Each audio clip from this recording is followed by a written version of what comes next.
So I need a little, let's just, I don't know. Because Yitz didn't like it, so I think we should all just tell him that he's fired. Yeah? Just, it's rolling the whole time. Action. I'm selling an infomercial here. Wow, so how come I said it good before? We're not gonna do head of a fish here.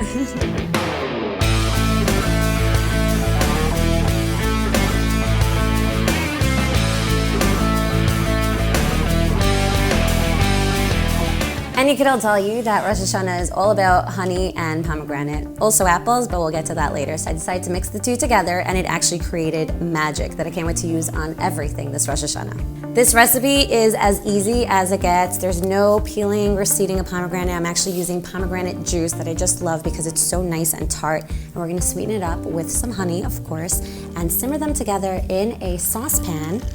If I can open this jar. So the entire bottle goes right into here. One bottle holds about 1.5 cups of pomegranate juice. And I've got about 2/3 of a cup of honey right here that I'm just going to add. All right, so I've got these in this little saucepan over here, and I'm gonna bring it up to boil and then lower it to a simmer and let it go for about 30 minutes, and it'll get nice and syrupy, much thicker than it is right now. Just give it a stir every now and then. You can't leave it because it will boil over.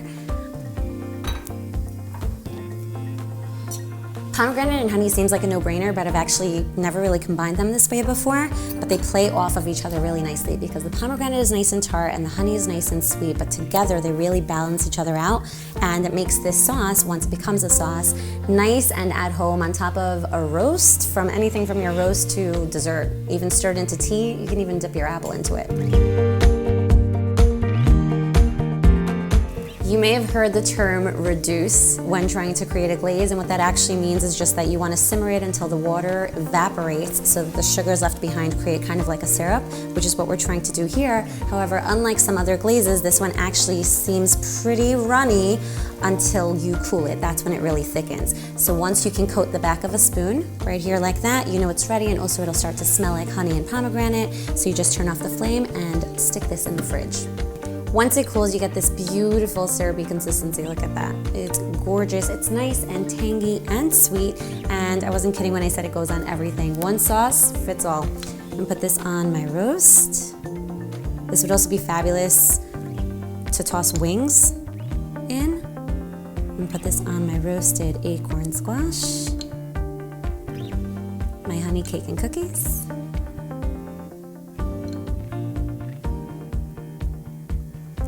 in my tea,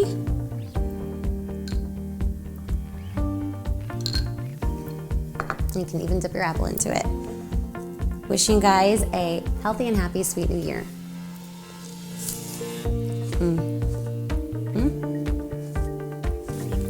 Good. Yeah. That's great.